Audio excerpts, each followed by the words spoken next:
Fala, agentes de segurança, tudo bem com vocês? Eu espero que sim. Hoje eu resolvi, depois que eu mandei aquela enquete para vocês, se era um assunto de interesse, né, da maioria, se vocês gostariam de um vídeo, um material falando sobre estratégias para se preparar, do ponto de vista de segurança, aos ataques de ransomware. E a enquete foi unânime, 100% das pessoas que responderam tinham interesse, então eu preparei aqui um material, vou falar um pouquinho nos próximos minutos com vocês sobre ataques de ransomware. Esses ataques, eles não são novos, já existem há alguns anos, mas foi nos últimos 2 anos que esse tipo de ataque tomou uma proporção gigantesca. Vem tirando o sono de muitas empresas, de muitas pessoas que são responsáveis por definir e criar uma estratégia de segurança para suas empresas. E dia após dia vem fazendo vítimas por todo mundo. Todo mundo está sofrendo, está passando por dificuldades em virtude desse tipo de ataque. Não à toa, muitos governos, muitos países têm se mobilizado para criar estratégias, para definir investimentos, para, enfim, perceber como os próprios países, como o governo e instituições privadas podem colaborar de forma a se prepararem mais para esse tipo de ataque. Eu tenho certeza que você que está me assistindo sabe de algum desses casos ocorridos no Brasil e que eu vou citar agora. Exemplo, Ultrapar Participações ou Grupo Ultra, Companhia Paranaense de Energia ou Copel, Eletrobras, Biblioteca Nacional, Tribunal de Justiça do Rio Grande do Sul, JBS. Embora o ataque à JBS não tenha acontecido aqui no Brasil, e sim uma filial nos Estados Unidos, de qualquer forma uma empresa brasileira, Chili Beans, Grupo Fleury, Protege, Coca-Cola, Hospital de Santa Catarina, Ministério da Economia e, por fim, Lojas Renner. Esses casos que eu acabei de citar são só alguns dos casos, são os casos que aconteceram nos últimos meses de ataques de ransomware. E o que eu vou falar nos próximos minutos? Eu vou falar um pouquinho sobre qual é o impacto desses ataques, o que eles causam às empresas, como esses ataques acontecem e, por fim, como criar uma estratégia para se preparar a esse tipo de ataque. Beleza? Então fica comigo aqui nos próximos minutos. Eu tenho certeza que vai valer a pena. A gente vai falar sobre coisas muito interessantes, tá? Primeira parte e muito importante tá bom, eu já ouvi falar desses ataques de ransomware, mas quais são os impactos? Primeiro impacto que geralmente um ataque de ransomware causa é indisponibilidade de serviços e informações essenciais para o negócio das empresas. Muitas empresas têm os seus serviços interrompidos justamente porque não conseguem mais acessar determinado sistema, porque seus arquivos foram criptografados, não conseguem acessar informações que são importantes, né, dentro da execução dos serviços, porque aqueles arquivos também foram criptografados. Então, esse é o primeiro impacto que geralmente as empresas sentem. O segundo impacto geralmente acontece por vazamento de informação sensível. O que os atacantes fazem? Vocês vão perceber isso depois quando a gente falar de como o ataque acontece, mas basicamente ele entende como aquele ecossistema funciona, quais são as informações sensíveis que aquela empresa tem, por vezes informações pessoais, informações de negócio, informações de vulnerabilidades, informações do que for, e ele acaba ameaçando, chantageando as empresas vítimas, cobrando um valor para não vazar essas informações. Também cobrando um valor, né, antes, como eu falei, para voltar a tornar disponível as informações ou serviços. Então, ele acaba tendo uma dupla abordagem criminosa aqui, né, de forma a tentar extorquir, tirar dinheiro das empresas. E, por fim, chantagem na cadeia de suprimentos. Muitas vezes, as empresas têm parcerias com outras empresas que prestam serviços, né, ou ela presta serviços para as empresas. E a partir de informações sensíveis, alguns detalhes de acordo, seja lá o que for, eles acabam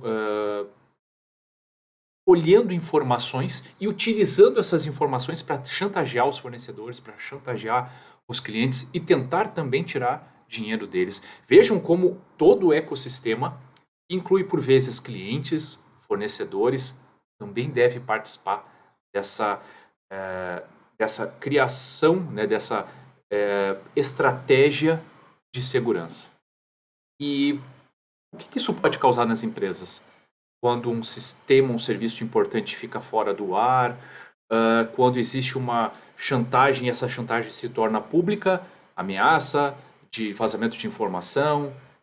Por vezes os criminosos acabam liberando algumas informações sensíveis para dizer, eu realmente tenho, tá vendo isso aqui? Isso aqui eu tirei do teu ambiente. Se você não me pagar, eu vou liberar X terabytes, gigabytes de informações sensíveis. Todo mundo vai tomar conhecimento. Isso acaba gerando grandes prejuízos financeiros, tanto pela indisponibilidade de serviço, muitas vezes, quanto na chantagem. Muitas empresas, por não terem uma estratégia, não terem controles adequados de segurança, não estarem preparadas, acabam ficando à mercê. E muitas delas, se vocês acompanharem as notícias, acabam pagando por esse resgate. Acabam pagando aos criminosos para tentar restabelecer suas informações e os seus serviços. O que a maioria não sabe é que muitas vezes não consegue recuperar todos os dados. Na média, recupera, eu li recentemente em alguns artigos, algo em torno de 65% das informações. Então, isso pode causar grandes prejuízos financeiros. Isso gera uma exposição extremamente negativa das marcas que são afetadas por esse tipo de ataque. Quem gostaria de ver o nome da sua marca vinculada a um ataque? Saber, os clientes saberem que seus dados que estão lá, saber que o seu relacionamento pode ser prejudicado porque ela pode ter a vida exposta, os seus dados expostos. Ou ainda ela conta com aquele serviço e aquele serviço está indisponível. Se vocês olharem casos que aconteceram pelo mundo, redes de hospitais que foram afetados e tiveram que trabalhar em contingência, empresas de energia que tiveram seus serviços interrompidos, de combustíveis que não conseguiram abastecer os seus postos e com isso deixaram de fornecer combustível para os seus clientes. Até mesmo campanhas de vacinação contra a Covid em alguns países foram prejudicadas porque os sistemas simplesmente pararam. Vejam como isso afeta negativamente o próprio país. Muitas vezes parece não ter condições, né, de fornecer serviços essenciais. O governo volta e meia tem sido atacado, e não só no Brasil, mas em outros países também. E por fim, e é uma coisa que é muito triste e lamentável, algumas empresas não conseguem se recuperar. Algumas empresas acabam encerrando suas atividades porque não têm condições de recuperar os seus serviços, porque foram extremamente afetados, estão pagando multas, estão arcando com processos, enfim, acabam encerrando suas atividades por não conseguirem continuar depois de um ataque de E eu peguei aqui, pessoal, para dizer, tá bom, e como que esse ataque acontece? Qual é a estratégia do criminoso? Como as empresas podem perceber de que forma isso acontece? O governo da Nova Zelândia criou esse material que eu acho extremamente didático, né? Simples, didático, para dizer como os ataques acontecem. E eu vou começar até de trás para frente. Primeiro que o criminoso ele tem basicamente 3 objetivos: enviar dados, exfiltrar dados, mandar os dados do cliente para fora, para que ele possa utilizar esses dados em benefício próprio. Encriptar ou criptografar os dados. Então, ele indisponibiliza serviços a partir dessa criptografia, só ele tem a chave. Ele faz essa criptografia, ele indisponibiliza, é como se fosse um sequestro de dados. Ele sequestra esses dados e exige uma quantia das vítimas para disponibilizar a chave que vai liberar esses dados, liberar os sistemas. E por último, para não dar a chance das empresas se recuperarem, muitas empresas fazem os famosos backups ou cópias de segurança dos dados mais sensíveis, dos dados de configuração dos seus serviços mais críticos, o que for. E o atacante, muitas vezes, esse criminoso, ele fica tempo suficiente dentro do ambiente justamente para perceber onde estão esses dados, se existe uma cópia, como ele também pode destruir isso, indisponibilizar isso, criptografar da mesma forma que criptografou os dados originais. Então, é justamente dessa forma que os criminosos causam impacto às empresas. Mas como isso nasce? Como isso entra? Né? Como eles chegam até esses dados? Como eles chegam até os sistemas? Existe basicamente, né, olhando para esse material criado pelo governo da Nova Zelândia, e depois eu vou adicionar um outro item, que é um pouco mais recente, divulgado recentemente, mas basicamente através de phishing. E o que é o phishing? O phishing ele visa buscar informações de credenciais de sistemas. Sistemas que estão expostos na internet. Sistemas que os clientes usam, que os fornecedores usam, né, que é justamente o que a empresa disponibiliza como serviço, né, está exposto para que os clientes possam utilizar, ou para que os fornecedores consigam prestar os seus serviços, enfim. E ele busca credenciais para poder acessar esses sistemas. Ou seja, ele quer entrar pela porta da frente. Ele não quer, de certa forma, ficar vasculhando muito. Não, ele vai direto, me forneça os seus dados, me forneça o teu login e tua senha, me forneça o teu usuário. E como que ele faz isso?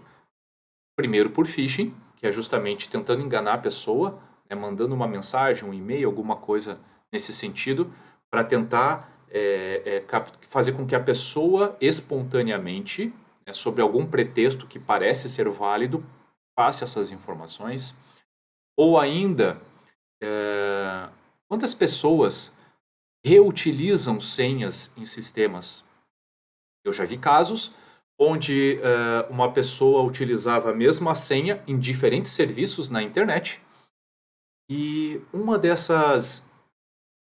num desses serviços houve um grande vazamento de dados. O atacante foi lá, né, o criminoso foi lá e conseguiu ter acesso a essa base de dados e conseguiu ter acesso a credenciais, usuário e senha daquele sistema que foi atacado.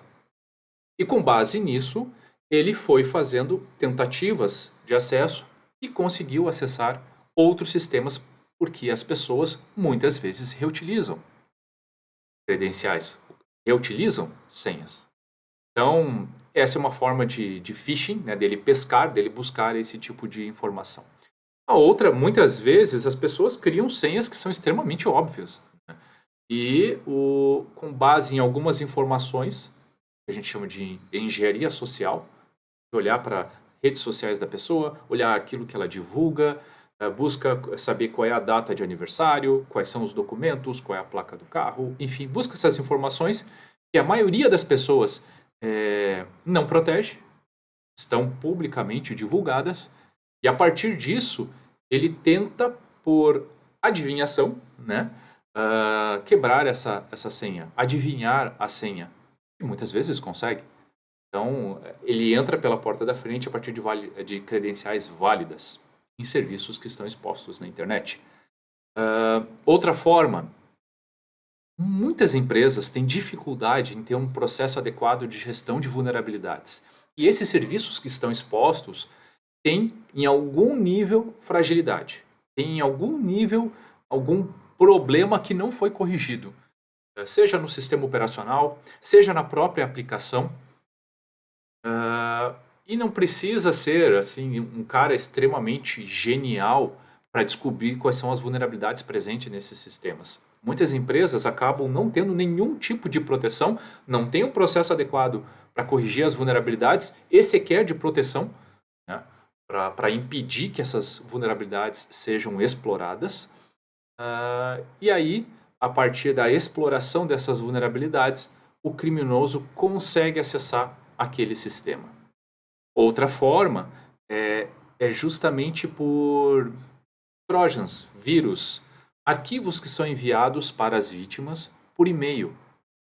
E a vítima, as pessoas muitas vezes, né, na ânsia de resolver aquele problema que está na mensagem, ela acredita naquele conteúdo, acaba abrindo um anexo, acaba acessando um link, e isso faz com que ele instale no seu equipamento algum malware, algum trojan, alguma coisa que dê acesso ao criminoso à sua máquina, ou que possibilite criptografar os dados, e a partir daí ele acabe fazendo o mesmo, ele acabe conseguindo ter acesso também aos sistemas e ambientes das empresas. Então, essas são as principais formas que os criminosos utilizam para ataques de ransomware. Mais recentemente surgiu um quinto, por isso que eu digo que tem um quinto item aqui, e esse é incrivelmente danoso, porque os criminosos, eles tentam aliciar pessoas das empresas. Ele tem um alvo, ele deseja atacar uma empresa, e ele alicia pessoas que têm acesso privilegiado a esses ambientes para que elas espontaneamente, frente a um pagamento, por vezes gigantesco, a porcentagem do valor que ele for conseguir com a extorsão, ou um valor fixo estabelecido anteriormente, ele faz com que a pessoa faça esse acesso, consiga, né, instalar, consiga abrir, digamos assim, as portas, né, para que o criminoso atue. Isso é extremamente perigoso e gera um nível de fragilidade muito grande. Então, tem alguns steps que eu vou compartilhar, que eu vou falar um pouquinho depois, que devem estar presentes nessa definição da estratégia, muito por conta desse também comportamento de pessoas que não são idôneas, digamos assim.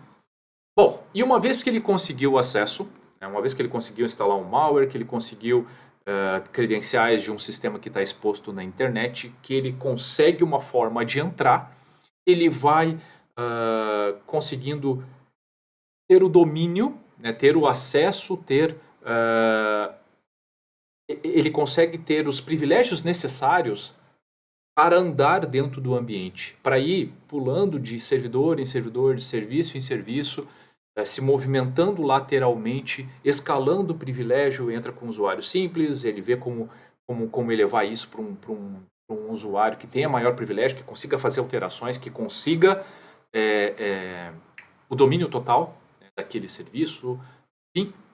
Então ele vai perambulando, digamos assim, né, dentro do ambiente, de forma a dominar a situação, de forma a conhecer todo o ecossistema, né, de como as informações trafegam, qual é a correlação entre os serviços, quais são as dependências, e ele leva o tempo que achar necessário. Muitas vezes isso passa batido, as empresas não conseguem perceber essa movimentação lateral, né, uma movimentação um pouco mais silenciosa, e ele vai conhecendo, vai ganhando privilégio, até que ele consiga criptografar os dados, que ele consiga enviar os dados para fora, que ele consiga destruir os backups.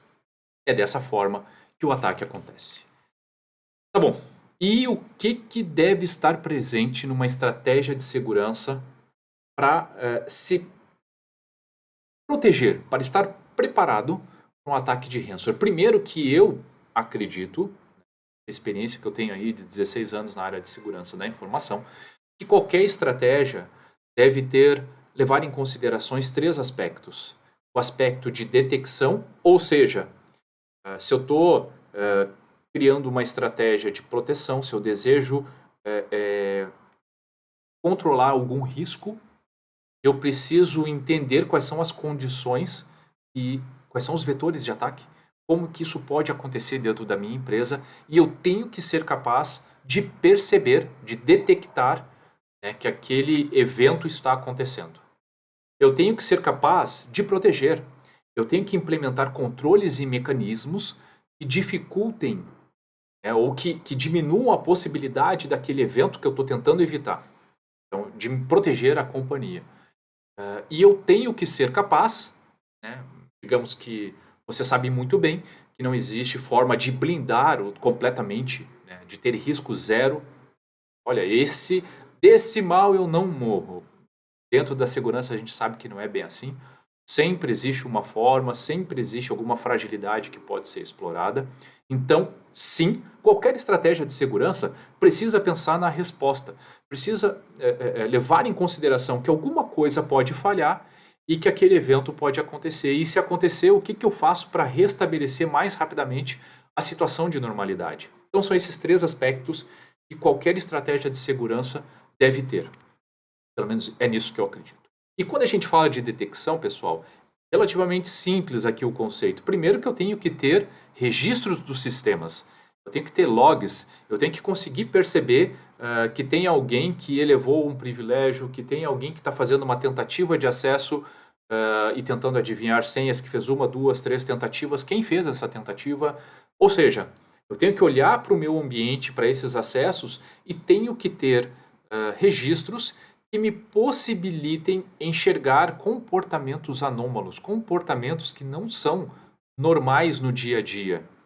Eu tenho que não só ter esses logs, mas eu tenho que ter uma estrutura de alertas, né, para que eu seja capaz de ser avisado que tem alguma coisa estranha, que precisa de uma investigação, que precisa de um olhar mais profundo para entender se aquilo é um ataque, se não é um ataque, o que está acontecendo, se é preciso ter alguma medida de contenção ou não, né, se a gente precisa mobilizar alguma área, se precisa tomar alguma ação.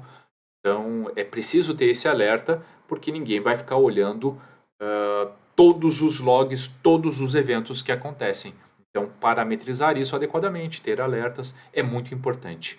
É muito importante também que consigamos olhar, fazer uma análise de risco da cadeia de suprimentos, ou seja, aqueles meus fornecedores essenciais, aqueles fornecedores que têm acessos críticos dentro dos meus serviços, ou que são fundamentais para a continuidade do serviço, eu tenho que ser capaz de conhecer, eu tenho que ser capaz de dizer qual é o nível de resiliência que ele tem, quais são os controles de segurança, como que ele garante que aquele serviço vai estar disponível, né, para que eu consiga, a nossa empresa consiga entregar lá no final o valor que os clientes esperam.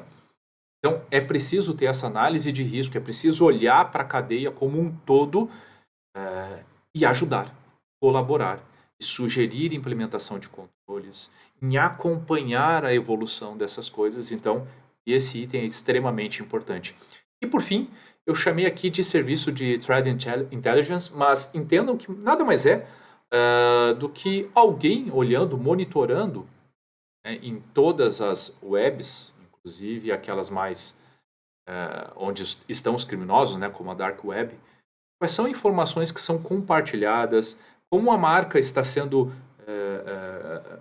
exposta nesses lugares, se tem alguém compartilhando credenciais de acesso, se tem alguém compartilhando dados sensíveis, se tem alguém tentando subir num site falso, como se fosse tentando enganar pessoas, né, um site de phishing para coletar dados credenciais, como eu falei anteriormente. Então, ter um serviço de monitoramento que possa ajudar, né, nessa estratégia de, beleza, encontrei alguma coisa suspeita, o que que eu faço agora para conter? O que que eu faço agora para que a gente seja capaz de não ter o risco ou ainda enfim, de estar protegido, certo? Esse serviço é extremamente importante. Proteção. Vocês perceberam, por todo aquele fluxo, que muitas vezes os colaboradores, os usuários, os funcionários, as pessoas que acessam e mantêm o ambiente, que mantêm os serviços, eles são alvo desses ataques. Então, é preciso ter uma estratégia adequada de proteção desses equipamentos, né? De um anti-malware que seja capaz de proteger boa parte desses malwares que existem, de ransomwares, o que for. Então, tem que ter uma adequada configuração, tem que ter um adequado monitoramento, solução, de repente, de EDR que permita perceber o comportamento dos usuários e ver coisas fora do padrão. Perfeito? Que aí eu tenho os eventos, eu tenho como detectar isso e posso estabelecer uma contenção, tirando ele da rede, isolando ele até que seja corrigido, o que for. Eu preciso ter uma adequada estratégia de proteção de perímetro, Todo mundo sabe que os serviços que são expostos, eles são alvos. Então, como é que eu tenho uma solução adequada, por exemplo, de IPS, né, que protege contra alguns tipos de ataque, de WAF, protege contra ataques à minha aplicação? Como que eu defino quem pode chegar em determinados serviços? Se ele é limitado a algum parceiro, eu tenho que saber proteger, né, para que nem todo mundo tenha acesso, e sim aquele fornecedor, enfim, aquele parceiro que é essencial para a continuidade do serviço. Então, ter uma boa estratégia de segurança de perímetro é muito importante. Eu preciso controlar adequadamente quais serviços são expostos na internet. Não é qualquer coisa que deve ser exposta, não é? Muitas vezes eu tenho que manter, e isso aconteceu muito nessa pandemia, as pessoas tiveram que trabalhar de casa, as empresas, ou algumas delas pelo menos, expuseram a maioria dos seus serviços na internet, e uma vez que estão expostas na internet, bom, também estão expostas para as pessoas que são mal intencionadas e podem fazer tentativas de acesso, podem continuar, podem tentar atacar uma vulnerabilidade. Então eu preciso ter um adequado controle, uma decisão adequada para saber quais serviços vão ou não ser expostos na internet. Eu preciso ter uma estratégia muito boa e adequada de controle de acesso e de segmentação das redes, justamente para evitar aquelas movimentações laterais. Eu preciso, quando possível, colocar nos sistemas mais críticos múltiplos fatores de autenticação, porque daí não basta o criminoso ter a senha. Ele precisa ter a senha e mais um acesso a um dispositivo físico que vai ter uma contrassenha ou que vai ter no celular lá um aplicativo que gera um segundo fator de autenticação para acesso àqueles ambientes, sistemas mais críticos. Isso é importante. Eu preciso ter uma política de senhas fortes, né, que me possibilitem que um cara, um atacante, um criminoso, não fique tentando adivinhar, que gere uma complexidade em fazer isso. Eu preciso ter uma política que seja forte do ponto de, inclusive, exigir uma manutenção daquela senha de tempos em tempos para evitar a reutilização de senhas que existem em outros sistemas e que podem eventualmente vazar e beneficiar um criminoso. Então, tudo isso, né, eu preciso controlar quem acessa determinados ambientes, quem precisa para o desempenho das suas atividades, quem não precisa. Eu preciso segmentar adequadamente as redes justamente para evitar ou para inibir essa movimentação lateral. Será que a aplicação, o banco precisa estar no mesmo segmento de rede? Ou seria bacana colocar em segmentos diferentes para que haja um controle desse tráfego? Só contextualizando, são só alguns exemplos, obviamente eu não pretendo esgotar cada um dos itens aqui. Eu preciso ter uma política adequada de segurança para os servidores, para os containers, enfim, né, para que tenha senhas complexas, para que não tenha vulnerabilidades de configuração, enfim. Né, então, blindar ao máximo esses dispositivos que são tão importantes para os serviços.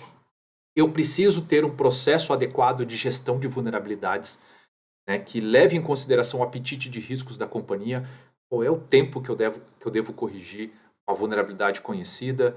Como que funciona o meu processo interno, né, de desenvolvimento ou aquisição de aplicações? Como que eu analiso as vulnerabilidades de aplicação? Se eu permito ou não que algum sistema seja divulgado antes que enderece as principais fragilidades?